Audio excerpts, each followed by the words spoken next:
En la historia de México del siglo XIX, marcada por guerras civiles, intervenciones extranjeras y constantes cambios de régimen, pocas figuras encarnan tantas contradicciones como Juan Álvarez Hurtado. Héroe insurgente, caudillo regional, promotor de la Revolución de Ayutla y presidente de la República por un breve periodo en 1855, Álvarez ha sido tradicionalmente recordado como un liberal convencido, enemigo del centralismo y defensor del federalismo. Sin embargo, como muchos líderes de su tiempo, su trayectoria también revela un lado oscuro, prácticas autoritarias, redes de poder personal, violencia política y ambiciones regionales que desdibujan la imagen idealizada del patriota incorruptible. Nacido en 1790 en la región que hoy forma parte del estado de Guerrero, Álvarez se incorporó joven a la lucha por la independencia bajo el mando de figuras como José María Morelos. Su experiencia militar lo forjó en un contexto de guerra irregular, donde la lealtad personal y el control territorial eran fundamentales. Tras la consumación de la independencia en 1821, muchos antiguos insurgentes quedaron marginados por las élites políticas y militares. Álvarez, sin embargo, logró consolidarse como el hombre fuerte del sur. En una época donde el poder nacional era frágil, el verdadero control se ejercía desde las regiones. Álvarez construyó un dominio casi personal sobre amplias zonas del sur, apoyado por redes de lealtades locales, clientelas militares y una economía basada en la tierra. Esta forma de poder, común en el México posindependiente, tenía rasgos que hoy podrían considerarse caciquiles: concentración de autoridad, decisiones unipersonales y uso recurrente de la fuerza para resolver disputas. Antes de empezar, no olvides suscribirte, comentar y darle like. El nombre de Álvarez quedó asociado para siempre con la Revolución de Ayutla, el movimiento que derrocó a Antonio López de Santa Anna. Desde el Plan de Ayutla, proclamado en el estado de Guerrero, Álvarez se convirtió en el rostro militar de la rebelión liberal. Su causa era clara: terminar con la dictadura, restaurar el federalismo y convocar un Congreso Constituyente. En 1855, tras la caída de Santa Anna, Álvarez asumió la presidencia interina de México. Su gobierno fue breve, apenas unos meses, pero trascendental.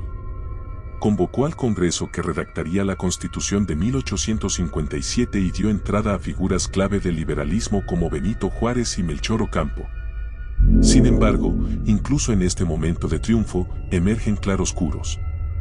Álvarez no era un hombre de instituciones formales, era un militar de campo, desconfiado de la capital y de las élites intelectuales.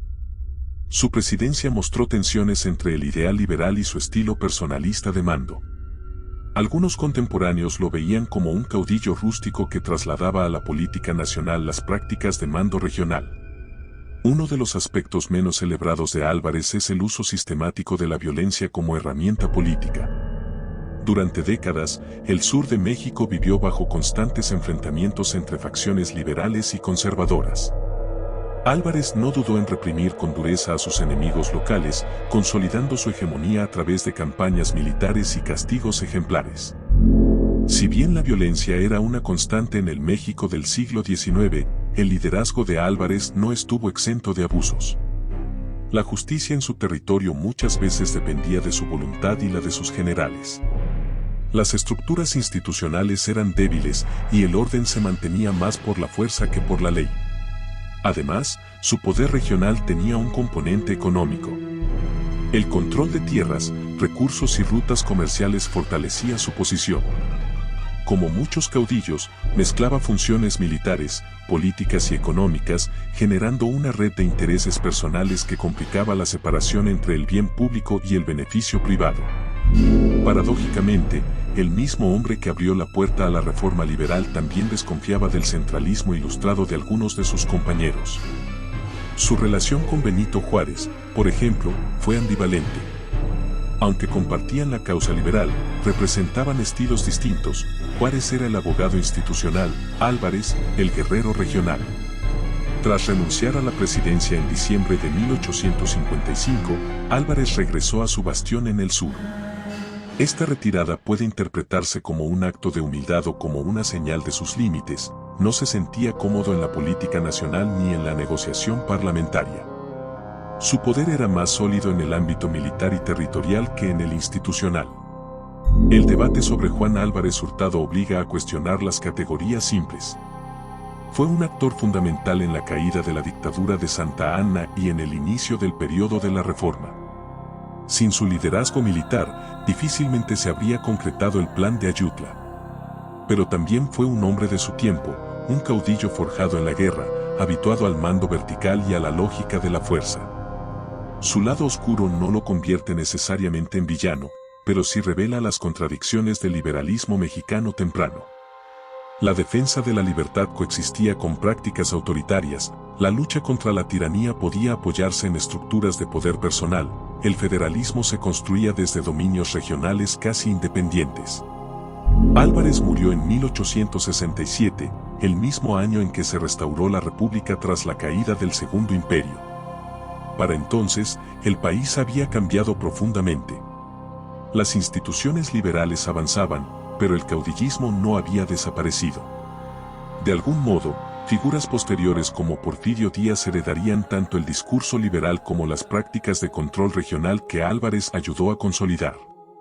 Hoy, su figura permanece relativamente opacada frente a otros protagonistas del siglo XIX. Sin embargo, entender su trayectoria permite comprender mejor la transición de México desde la insurgencia hasta la construcción, todavía inestable, del Estado Nacional. Juan Álvarez Hurtado fue, al mismo tiempo, libertador y hombre fuerte, impulsor de reformas y practicante del mando personal, símbolo del federalismo y cacique regional. Su lado oscuro no anula su relevancia histórica, pero sí matiza su legado. En esa ambivalencia reside precisamente su importancia, encarna las luces y sombras de una nación que buscaba libertad mientras aprendía, con dificultad, a gobernarse bajo la ley y no bajo la espada. Yo me despido, no sin antes decir, que sabemos, y que, creemos, saber.